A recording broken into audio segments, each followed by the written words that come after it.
things Astros with your hosts, sports writer Jeff Balky and Astros broadcaster and former third baseman Jeff Blum.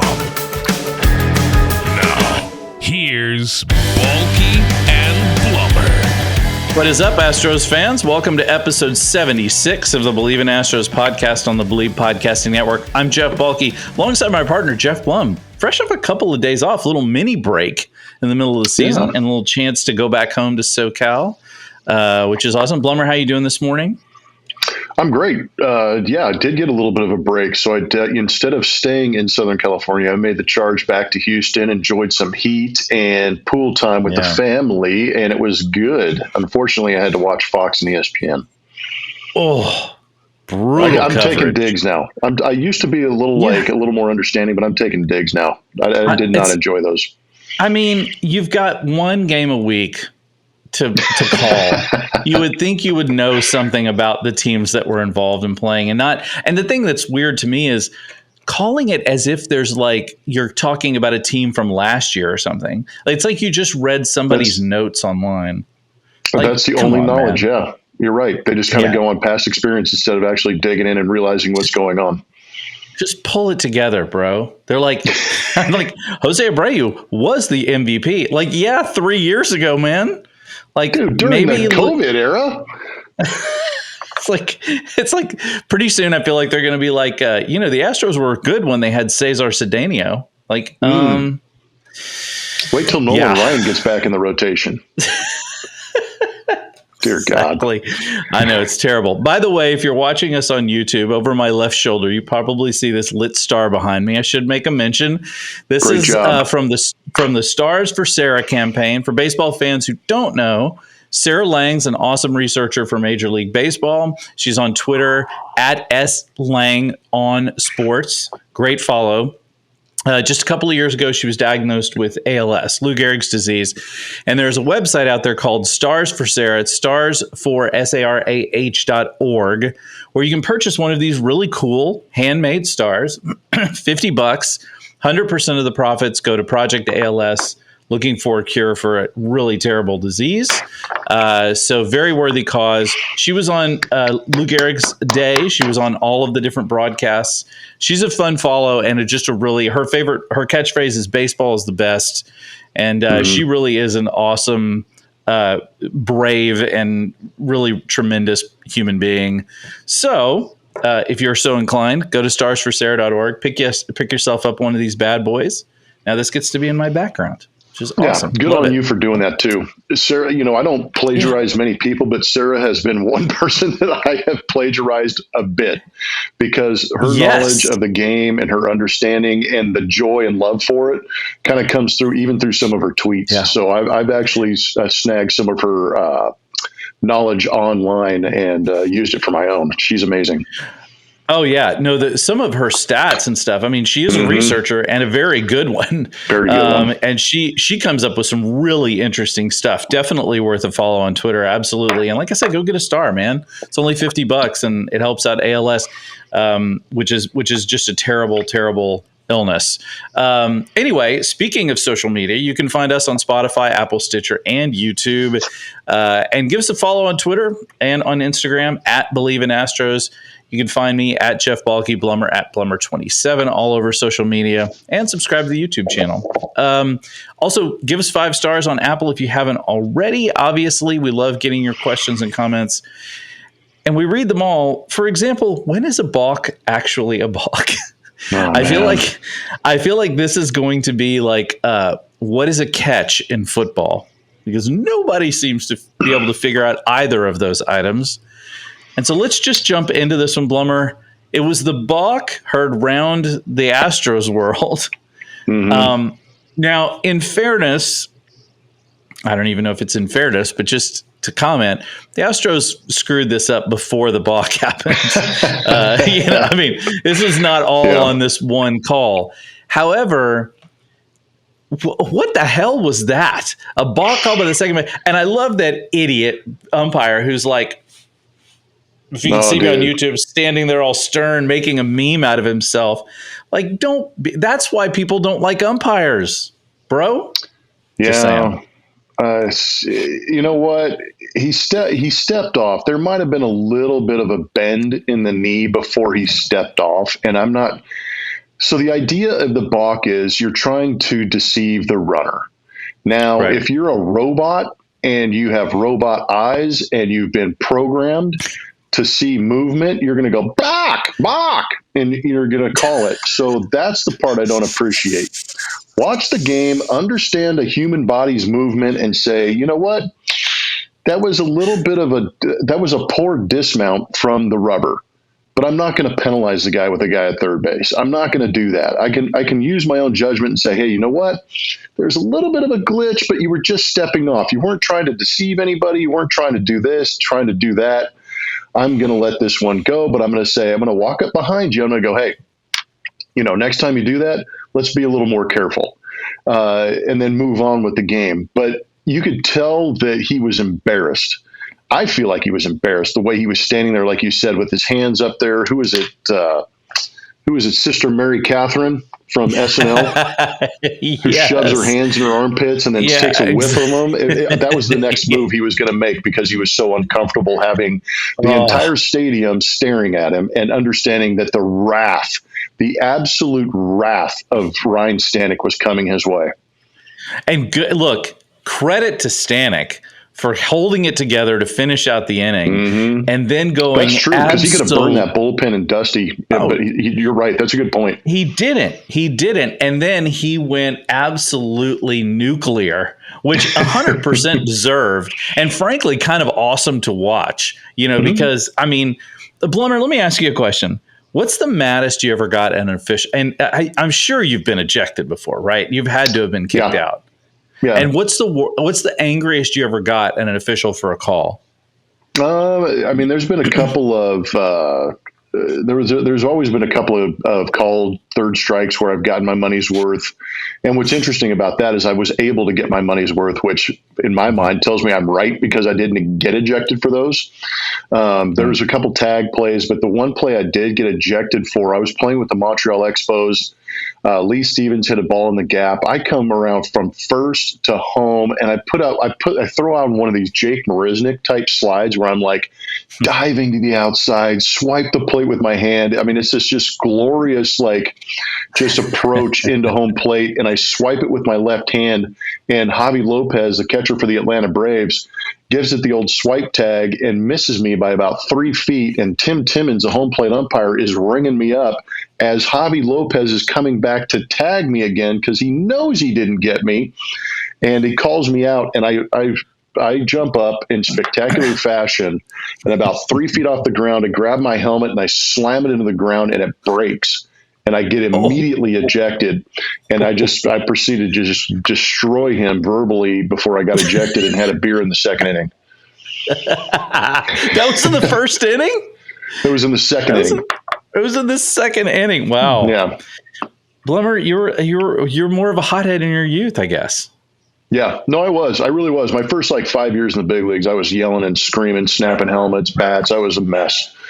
It took me a while to calm down. Well, as does it all of us, I think. Yeah. Although somehow I feel like I'm getting more angry as I get older about stuff like this. It's I also, by the way, interesting that when you pretended to be a robot, you balked like a chicken, which was kind of interesting that you made that noise. I kind of wish all robots were chickens at this point. I think that'd be kind of fun. Also, so about this game, let's also go. Is Rafael Montero, should he ever pitch for the Astros again?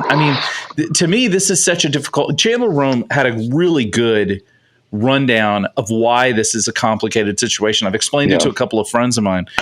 He can't be sent down to the minors. Mm-mm. He has a large, ridiculous contract that should not have been signed in the first place. You can't just leave him in the bullpen because you have limited numbers of players. So you can't just leave him there and not pitch him.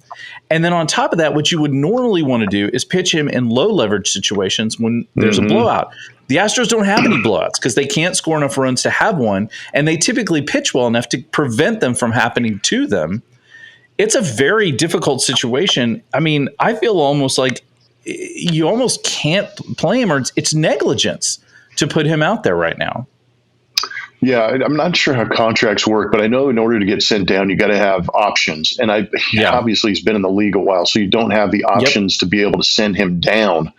And if you do, I think you have to DFA him. And if you DFA him, then you're stuck eating the entire contract.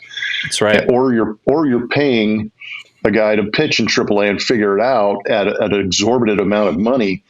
And what's crazy about that contract, and I'm with you, in the sense that he did get overpaid because he's not a closer for the Astros, yet he has got top 8. He's got the top 8th highest contract, or he's in the top 8 as far as reliever contracts. And every other one is a closer. And that's what I was going to say. One would assume that the other guys getting paid as much or more than him are closers because they're higher leverage situations.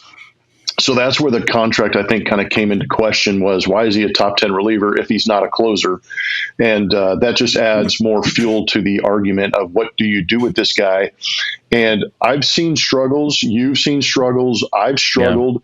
And like you said, there are points in a game where you can put a guy in there and just say, hey, don't worry about the scoreboard, pitch to your ability, figure it out. And to your point, the Astros don't have enough offense to go out there and say we're going to pound somebody, or they're not playing a team either. If they were playing the Oakland A's, Kansas City Royals, some of these other teams that they could put up 10, 12 runs on, then you could move them in and say, okay, go get them. And then I've also heard the argument, why don't you make him an opener? Well, I tell you what's not high leverage about facing the first 3 guys in the lineup to start a game? I mean, that's another leverage situation that you've got to worry about. So picking your pockets for him are going to be very tricky. It's going to be a job by the analytic team. It's going to be a job by Josh Miller, Dusty Baker, because everybody wants to harp on Dusty. But at the same time, Josh Miller, I would imagine, has some input on how to use this guy. But no way should we see him in a position where he's facing 3, 4, 5 again. Right. No, and it sounds terrible until he figures it out. Right. Well, and on top of that, Blummer, what's so concerning about this whole thing is at some point, probably 3 to 4 weeks out, maybe a little sooner if we're lucky, Jose Urquidy is going to come back. And when he does, the most logical step would be to send Brunel Blanco into the bullpen as a long reliever because he's been really good. And then your choice is, okay, I guess we got to send Seth Martinez down, which is fine. Except Seth Martinez. Dubon's not here still, is he? Is he? Maybe he is. Maybe you're right. Maybe Dubon is still there. I guess that would be the option. I mean, shoot, I legit took 2 days off. I checked out. So I'm going to have to check the roster when I come back. Yeah, no, I 100% agree. But regardless, it's like Montero is just it's a drain on where they're at right now, and it's borderline criminal. Look, it's borderline bad, not just for the Astros. It's bad for him to throw him in there when he's struggling like this. Yeah, I can't imagine coming into the game with the expectation that everybody's just like, oh no, they're worried about what's going to happen next. But I've never seen a guy get punished like he's getting punished either, man. I feel terrible for the guy. Yeah, he is just getting raked for sure. The one thing that did come out of this weekend was the first extra innings win of the year. Astros were 0-6 going in, and they finally got a win in extra innings. I mean, I know it's like what just happened? These small victories, we got to take them for whatever they are. I was kind of looking at some of this stuff, like just looking at the wins and losses and sort of these late kind of games where we've struggled. Obviously, Yordan Alvarez makes a huge difference in this, and he is swinging a bat. By the way, we should note he started swinging a bat. Yeah, I'm stoked about that, which is great. But you get late in innings. The Astros used to be money in these situations. They were absolutely money. Late, late, high leverage, runners on base, like kind of stuff where they were hitting like as a team hitting like 350 or something. I mean, it's just those days are clearly not here now. But it's that's something they're going to have to get better at because that's what the entire postseason is. It's hitting in leverage situations, pitching in leverage situations. I mean, that's the deal. Yeah, and we saw it early on in the season when Yordan was healthy that they actually had that comeback ability, late in games, and their numbers from the seventh inning on were crazy. They were blowing up bullpens left and right. But that's the only thing that kind of, we sit on here and try and nurture the hope that there is hope. And the fact that they're only 5 games back, granted they're tied with the Angels as we speak for second place, but the fact that they're only 5 games back does give me some semblance of hope, because if they can play well enough in the St. Louis series to win the series and then take that into the Texas series where they're kind of scuffling right now, that could really benefit them.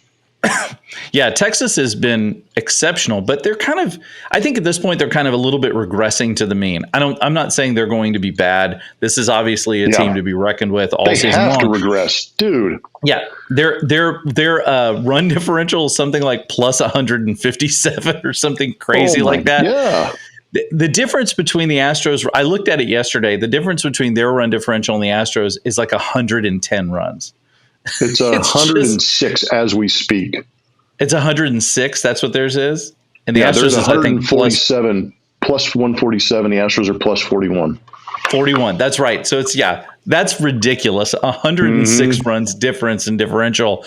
I mean, that's crazy. Now, by the way, there's only like 3 teams that are plus over 100. And then it drops precipitously. I think it's them, Tampa Bay, and I forget who the other one was. Tampa Bay, Texas. I've got it right in front of me. And the Atlanta Braves. Braves. There you go. Right. And otherwise, it's a pretty precipitous drop after that. So it's just crazy. Like the Astros are something like 8th and they're plus 41. I mean, it's kind of interesting you bring that up, because now that I'm looking at the standings, I was just filling out my scorecard for today's game prep, and it's amazing the discrepancy between those 3 teams. It really is. I mean, you've got 3 teams that are just scoring boatloads. Never mind never mind the Angels, who the other day scored 23 runs. And I watched it as I was watching. I was like looking at it on my phone. I was like, what? And the crazy thing about that is they still lost the series at plus 20. They were plus 20 and lost the series. They outscored Colorado 32-12 and lost the series. Lost the series, man. That is Bonkers. insane. That is so this is an interesting stat. My friend and a friend of the show, Katya, sent me, which was really interesting. And this is an amazing stat. And it also, you can use it to say, well, this might be some of the issue with the team this year. So last year, the Astros started rookies in their pitching rotation 1.2%, which was Hunter Brown's, however many innings.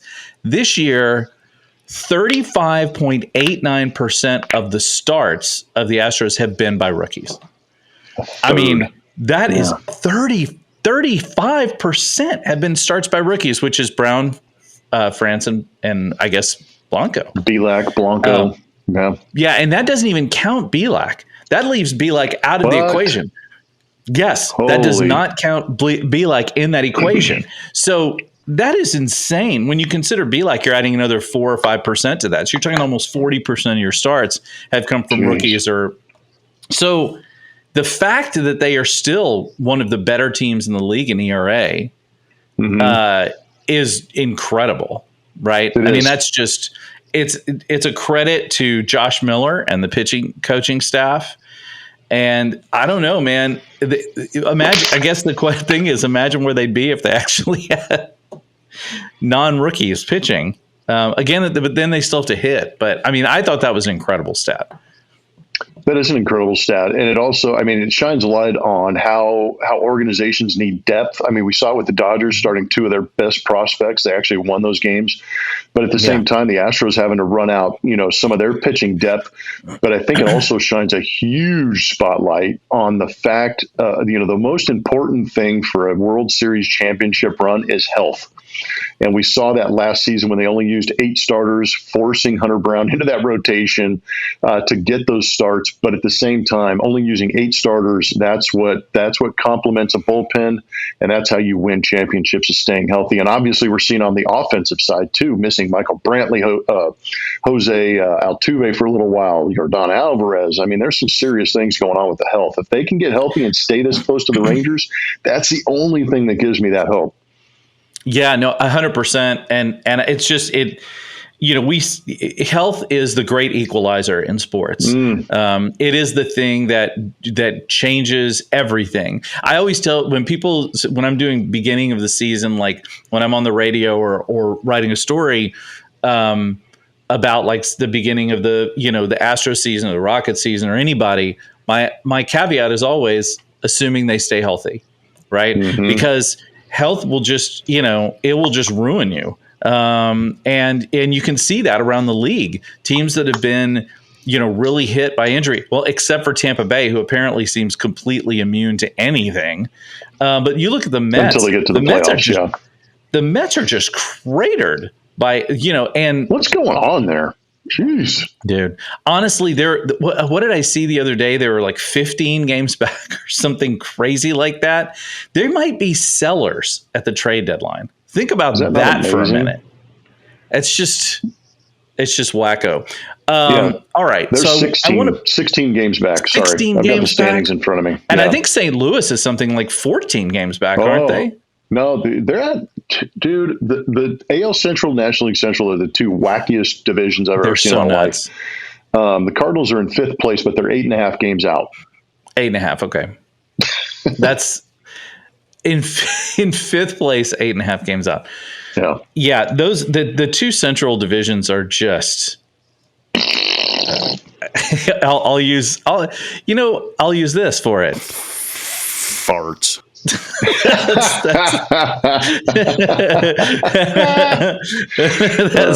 thought that was a pretty good one. Maybe their problem is that I just hope it's not a blown spootinator. Maybe that's their problem is they've got a bunch of blown spootinators. No kidding. My God, it's just nuts. So, okay, I feel like we have to have an uncomfortable conversation about Dusty Baker for a minute.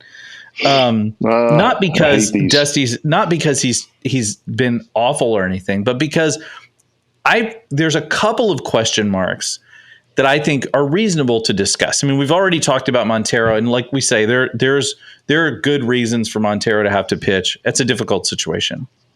Mm-hmm. But I have a couple that I really wonder about, and I want to get your opinion on these. First, Yainer Diaz. We've talked about it here a bunch of times. I know that Maldonado is, better with the pitchers, calls it better game management. But at what point do you have to be like, listen, Yainer is just clearly better. He's got a better fielding percentage. He's got a better WAR than Maldonado does. He hits better. He's actually has a better caught stealing rate by a pretty substantial amount. Maldonado's below 22%, which is the league average. Yainer's up around 38. So at what point do you just have to say, at least this guy needs to get half of the starts or something like that? I mean, when does that decision happen? He's been getting more playing time now because Yordan's been out. So he's been able to DH, get some time there. But when he comes back, there's no reason to keep him on the bench, right? Right. Yeah, I don't. This is where I would. I mean, even if I did know more, I'm not sure I would say anything. It's like it's such a tough spot because I work with these guys and I've got to have this relationship with them, but at the same time, I think that the numbers are so there's such a difference in numbers that you do have to talk about. It is kind of the elephant in the room as we sit here because Yainer Diaz we're finding out he can be a dynamic weapon as far as offense is concerned. Mm-hmm. And the one thing that we've always talked about, like you said, with Maldonado is defense. And you're not seeing the return on the defense because the caught stealing numbers are down. And these are just straight facts. It has nothing to do with how I feel about Maldonado, whether or not I like him. I love the guy. Machete's awesome. But when you got a guy that's hitting 100 points better, OPS is about almost 400 points better. Offensively, caught stealing numbers are better. And if you really want to dig and say, well, Maldi's a good receiver, well, the framing numbers this season, there's been a drastic drop off with the framing numbers. And, I'm just trying to, these are things that we've heard in the past. So, is his psychology behind the plate enough to keep him back there? That's what you have to ask yourself. And I think that's what Dusty's got to wrestle with day in, day out. Now, if a starter comes in and goes, look, I'm not throwing to Yainer Diaz, I don't know if that's even happening. So if that's happening, that's a whole nother, situation that you've got to navigate. But catcher's ERA, even if you want to go to that point, I still think that favors Yainer Diaz a little bit more than Maldonado. So, I mean, there's it's a tough situation, but last season we saw Christian Vasquez get traded for, and he didn't play at all. And he just picked up a 3-year, relatively nice deal with the Minnesota Twins. I'm not sure if Maldonado walked, he would get anything near that. No, I think you're 100. I think you're completely right. And look, it's a difficult situation, but I do understand Dusty Baker he's a loyal guy. He wants guys that are, and that's part of what makes him a good manager. There is a point and plus, look, he's not managing for us. He's managing for those guys in that dugout, and that's why he's loyal, and that's why guys like playing for him. Right, and also it's worth noting, this is not a lost season, but Yainer is probably going to be the starting catcher next year. So it would behoove all of us if he gets more time. Just simply gets more major league time. The other one that I question, and that is just more of a lineup thing, and that is I don't understand why Jose Abreu is still batting cleanup. I don't get it. It doesn't make any sense to me that he's batting this high in the lineup when other guys are hitting better, and I understand there's a lot of that, the idea that, well, he'll improve, it's part of the deal. It's part of, the psychology of it, I guess. I know there's a lot involved in that when guys move up and down the lineup, but it just really confuses me that he is where he is in the lineup when he doesn't have the numbers to back it up. Well, I think that might have to go. I mean, I think some of it, goes to injuries. If you don't have Yordan, if you don't have Michael, if Jose Altuve has a day off, you've got to put somebody in the middle part of that lineup. Is it going to be Corey Julks? Is it going to be Yainer Diaz, who we saw hitting fifth, which is probably a pretty good slot for him if he's able to work in there without Yordan or a Michael Brantley in that lineup. But I think it's just you've got to put a body in there, and you've got to hope that, I think the hope is that he turns into Jose Abreu in the 4 spot. I think that's why they put him in there, is just in the hopes that, man, what if we catch Jose Abreu on a good day and we get like we saw the other day with a home run, base hit, running, driving in runs. We've seen flashes of Jose Abreu throughout the course of the season, and hopefully this quote unquote reset gets him right and gets him going. But I just think it's lack of options, to be honest with you, unless you talked about Dusty's loyalty. He's old school.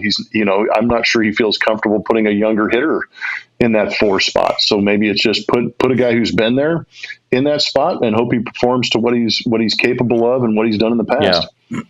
I think I could buy that argument if the Astros were hitting well. It's like when when you suck, it's kind of like maybe you should shake things up. I don't know. I will say you're right. Abreu in June, his OPS was 796. So definitely improvement. Still not great, but improvement. And when you look, it's interesting. Another stat my friend Katya sent was that she sent me the top 15 monthly performances based on OPS, which is kind of an interesting thing to look at, because in June, Yainer Diaz, 975. Chas McCormick, 912. Right. And Yordan, even though he didn't play a lot in June, was at 910. Right. So that's some of that. Bregman, 807. Abreu, 796. Dubon, 777. So you look, I mean, the highest this year was Yordan in May, which was a 1.035, which is just good Lord. 1,035. Altuve in May hit 1,013. I mean, Jesus. But the capability's there. But I mean, Diaz is hitting 975 OPS in June and Chaz at 912. Like, you just got to get them at bats, man. The way they're hitting right now and the way the offense is. Yeah, the offense is struggling. And to your point about Yainer Diaz, is his June power production, as far as, say, let's just take the old school standards of home runs and RBIs. He's eclipsed what Maldi's done in his entire season in 1 month. Wow. I didn't know that, Blummer. That is a good stat right there. You know, Jeff Van Gundy, the former Rockets head coach and color commentator for the NBA, he has a great line where he says, you don't ignore in victory what you wouldn't ignore in defeat. And I feel like there's been just to me, it feels like with the Astros, there's been a little bit of like, well, we've been able to succeed before in the past by, you know, following these same sort of pathways. But now that you're not seeing the success, that's just, I think for fans especially, it's like maybe things should be shaken up a little bit. And maybe that'll happen a little bit too as we get past the All-Star break. We start getting guys back. Maybe some of that we'll start seeing a progression to the mean and start seeing better performances. I'm like you, man. I don't like being critical of any of these guys. I mean, I'm a diehard Astros fan, so I want them all to succeed. Join the club. Yeah. I mean, that's the deal. One other thing that's been really weird to me lately, and I'm sure you've noticed it, is what is up with some of the weird base running gaffes? And the Astros typically are pretty good at figuring that out. And we saw Corey Julks get caught in a rundown the other day, just making a mistake. We've seen some pretty odd, and that in defense, like two of the things that for the Astros you've been kind of able to rely on, those have been odd this year. Where it is, I wonder if is it like concentration? Is it just anomalous? I mean, what do you see from that? It's a little bit of everything, and what people don't understand is hitting you can have slumps. Offense, you can have slumps. Defensively, you can have slumps too. So you get out there and all of a sudden you're like, oh God, don't hit the ball to me. And here it comes. And, it takes a weird hop, or you just don't have the grip that you want, and you chuck it into the seats. And every guy's been there. But the fact that, you've got Gold Glovers out there having some issues, that's where you kind of go, this is kind of odd. But, for me, it's just an anomaly because these guys are too good, too athletic, and they're going to be fine. But at the same time, when you're losing, it seems to just exacerbate itself and magnify. So I think that's what's going on too, is that we're paying a little more attention because the losses are involved, and you're going, God, if we'd have just made that play, or if I didn't run into that out, we'd be okay. But but sometimes too, when you're losing, you have a tendency to maybe try and do too much, and that's when you find yourself getting exposed trying to do too much instead of just make the play or just read the play in front of you on base running and stuff like that. It's tough. Yeah, it is. I will say on the flip side of that coin, we again saw the value of Mauricio Dubon. That play he made. Dude, he's been MVP, man. Ranging for that ball in the middle of the infield to save that run in LA. It's amazing to me that this guy has come on like this year and been so ridiculously good. And really all phases. I mean, he's playing first base. He never played first base a day in his life. He's over there playing first base and handling it pretty well. What else can we say about his value to this team? No, I don't know if you can. He's the most valuable player right now, to be honest with you, because he's picked guys up all over the field. I mean, talk about the April and May he had picking up Jose Altuve at second base, and the defense, the double plays he turns. And then we watch him out in Cleveland laying out, making some diving catches and stuff like that. So Mauricio Dubon, you can't quantify what he's able to do because there's not a number that you can put to versatility. But at the same time, he's a good guy. He's a great clubhouse guy. And what an infusion of energy that he puts at the top part of that lineup for Dusty too, man. He really does. And just the fact that he is always an on-base threat. I mean, the guy is always an on-base threat. Like at any moment, he's a guy that goes out there no matter what part of the game it's in. You figure this guy's probably going to get on base.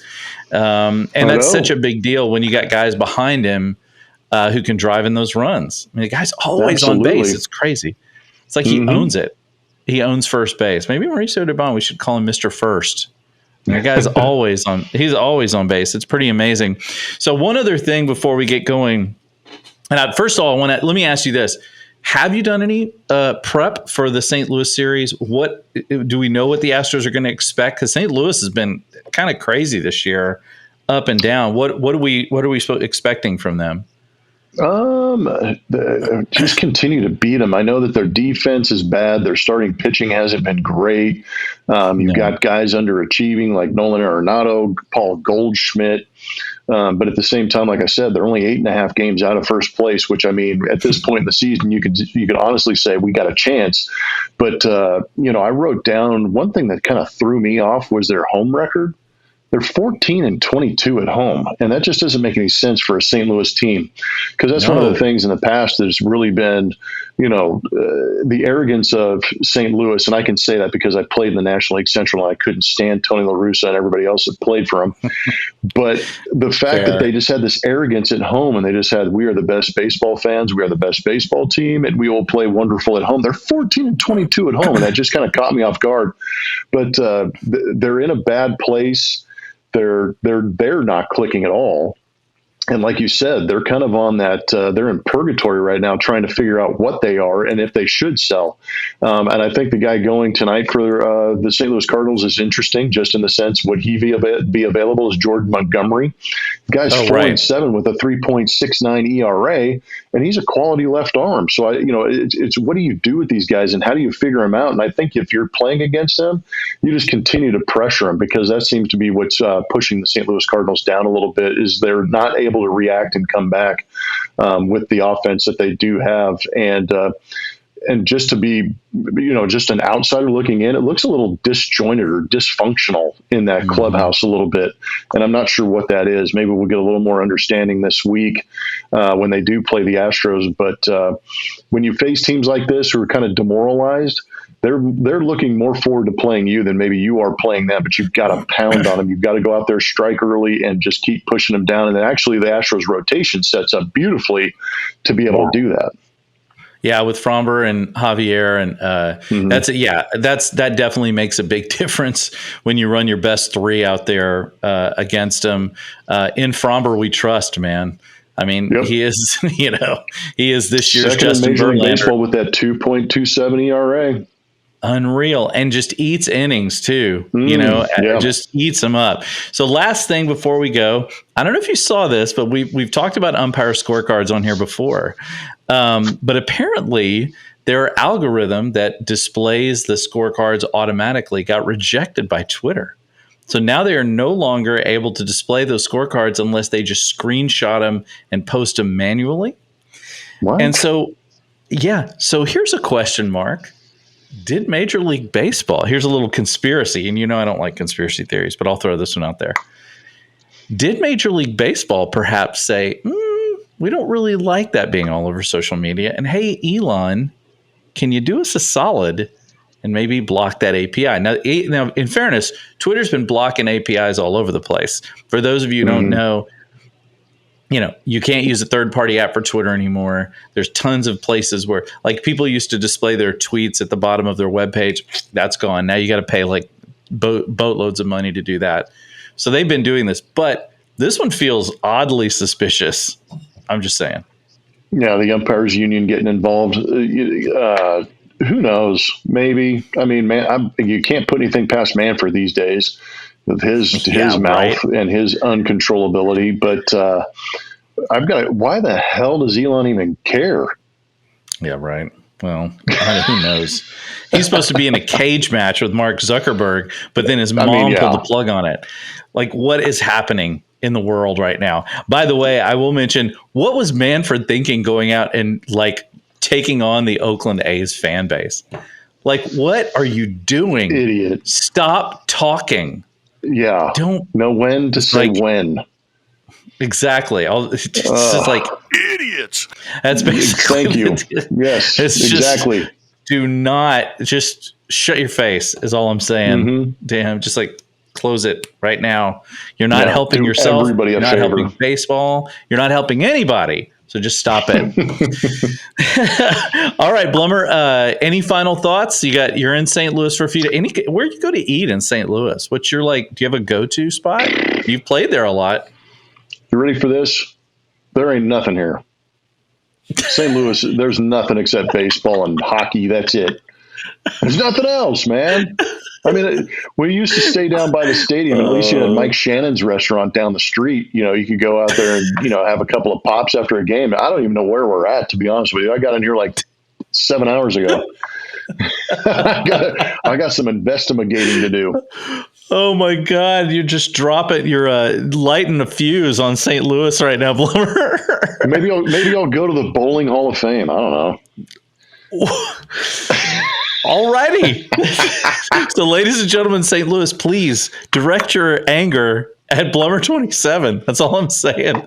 It's like when Barkley called all San Antonio women fat. Let's. Oh damn. Yeah, did you ever hear that? He's always getting busted. I may not go that far, and I may not go Lance Berkman on Wrigley Field, where I want to blow it up. But at the same time, I mean, St. Louis is not like a mecca for good times. Yeah, well, that's completely fair. Well, we'll be back. We'll be back on Friday with a fresh pod brought to you by Bet Online. First trip to Southern Oklahoma against the Rangers at Minute Maid Park coming up. Big weekend series. I will be in attendance on Saturday. Hey-o. Oh, show. My buddy and I are going up. It's going to be a party. I'm going to go to my cousin's restaurant. Blummer, you're obviously invited. Come to I talked to him today or last night, and he was like, yeah, let's do it. I think he's going to hook us up. It's going to be something. So be ready for that. Hopefully the Astros will be successful in St. Louis and they can go in riding high and go take it to the fake Texas Ranger organization. Huge thanks to everyone for listening and watching all over the world. You guys are great. Keep liking and subscribing. Keep commenting. Super thankful for all of you guys. Have a great week. We'll see you in Dallas. Go Astros.